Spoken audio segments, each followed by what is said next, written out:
英語会話 Topic of the day. 担当は松本徹先生。お相手はカレン・レイノルズさんです。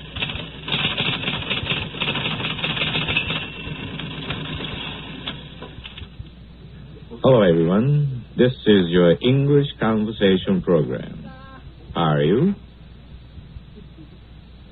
Oh, I'm fine, thank you. Hello, Karen. Hello, Mr. Matsumoto. How are you? Very well, thanks. Very happy to see you again, Mr. Henderson. Nice to see you, Mr. Matsumoto. We had Mr. Hugh H. Henderson last week. Mr. Henderson is the Far East manager of Scholastic Japan. Karen, Scholastic Japan is a publishing firm, isn't it? Right, children's books primarily. It's headquartered in the States. I think Mr. Henderson is over here working with teachers in Japan, or? That's right. We're working with teachers and trying to point out to them the advantages of books that are simple and easy to read with lots of pictures, and this will help the students in their study of English. Do you teach English here? I don't teach at the moment, but I have been teaching in the past. Mr. Henderson, you seem to think that these books are good for children. Now, my question, don't you think these books could be very profitably read by even students and adults studying English? Yes, I agree with that. The content of the books is simple enough so that even the university students and businessmen who have time to spare could enjoy these books without feeling that they were studying English. It's the pleasure associated with these books that's the biggest advantage. It's been my feeling, in fact, it has become a conviction that our students, even high school students, are given materials that are too difficult to understand in English. Well, I would agree. It takes a great deal of pleasure out of studying a language if you are forced to learn or dissect in a grammatical way long passages of stories that as a whole are not really interesting. Yeah, I've seen students reading very difficult scientific articles and essays written in English, of course, with the help of their English-Japanese dictionaries. Big, heavy book dictionaries, you know. Do they really gain anything from this? They gain some information But after they translate. Does it balance out? They can get that kind of information through Japanese materials, too. Mm-hmm. Therefore, as you say, they may get some information through analyzing the grammatical construction of the English language. In fact, that seems to be one of the main interests of the study, which I think is a shame. Now, they don't seem to be able to just read the material in the original language and understand what's written without translating. Well, I think part of the reason for that is that in the schools and in their formal study of English, the emphasis has always been on providing some sort of Japanese explanation so that the students have become accustomed to seeing Japanese notes and explanations accompanying any English passage. And if they don't have these notes or they don't see them on the paper, there's some psychological change that takes place in their mind, and they just refuse to accept the book because they think it's too difficult. Mm-hmm. Well, then these passages are sort of like a crutch to them, aren't they? Yes, it acts as a crutch. We're all linguistic cripples. Now, I have always felt, as I said, that our textbooks are as we advance in grades, to become too difficult. Therefore, I think we ought to advance more slowly and widen the area in which material should be written and cover a variety of subjects, more interesting subjects. That's where I think perhaps the books by your company come in, and some other companies as well. We should make what we're reading more interesting and true to life, up to date, shall we say. Yes, it doesn't help a student in his English, I think, to be reading something that has no relevance to today. It is something that describes life or ways of life of many, many years ago.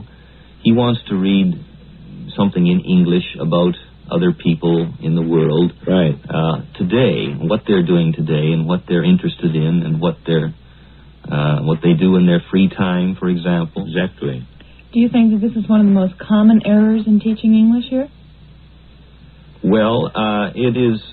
I wouldn't say it's one of the most common, but it's developing into, or has developed into, a sort of a program in the minds of the English teachers and those connected with English that they should insist on providing stories that have great literary value, stories from English literature that have proven to be well known in the Western world.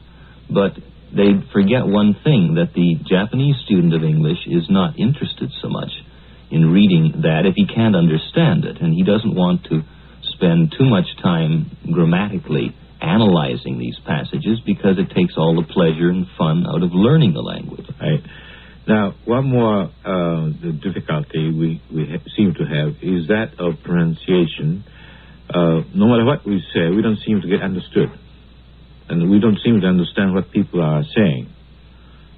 What's wrong? Well, in pronunciation there are several problems. English is so different from Japanese that this is the first problem. And Japanese has, in the past, taken many, many words from English and put them into Japanese and write them in the kana form. And when you have a word in kana in Japanese, a student finds it easier to remember it in kana, but the original word is English. Yeah.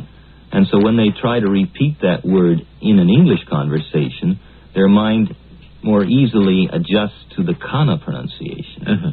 And things like typewriter come out typewriter, simply because in the Japanese student's mind, that is the pronunciation of the English word, but he hasn't learned the correct pronunciation. Karen, have you ever had any experience of misunderstanding because you used real English? Well, I think like the other day I was trying to find the word for cover, buttons that I would cover.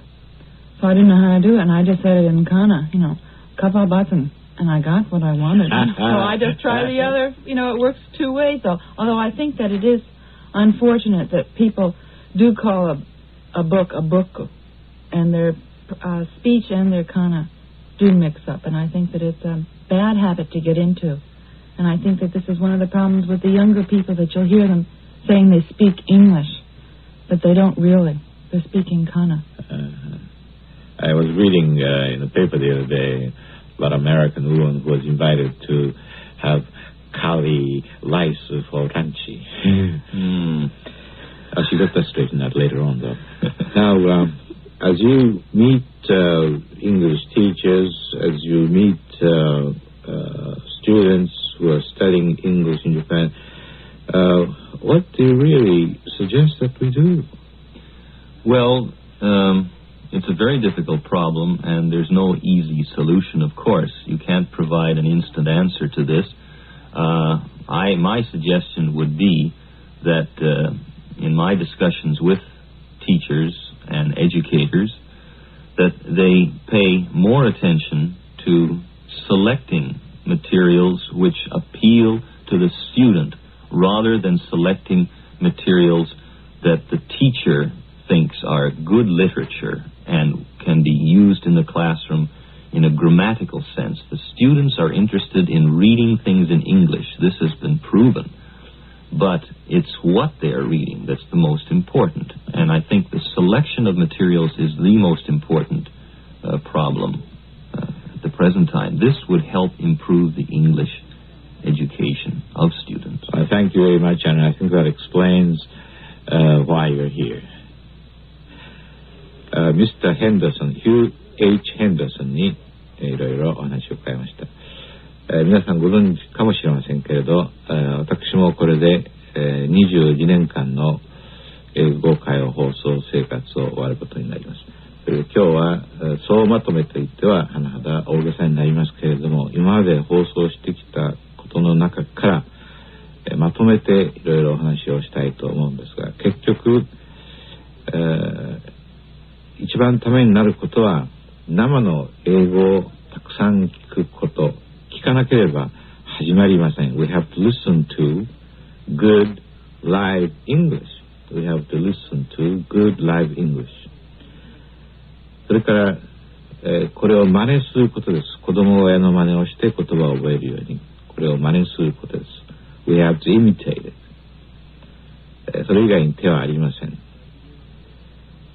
いろいろな音を聞いてそれを真似することです。言い方を真似することです。We have to speak the way the native speaker speaks. 他の人の真似をすることは、問題です。ネイティブスピーカーのスピークするように真似をして喋ることが一番手っ取り早く正確な方法だと思います。何よりも喋ることです。We have to speak. The only way we learn how to speak English, to speak English. We have to speak English.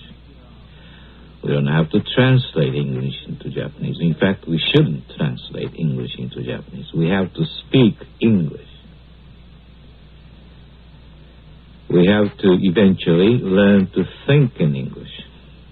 日本語で考えて、それからそれを英語に直して言ってるんでは間に合いません。We have to learn to think in English. それは英語で喋ろうと思ったらどうしてもそこへ行かなければ、ならないと思います。で、発音はさっき言いましたように、ネイティブスピーカーのように、話していれば発音は自然と良くなります。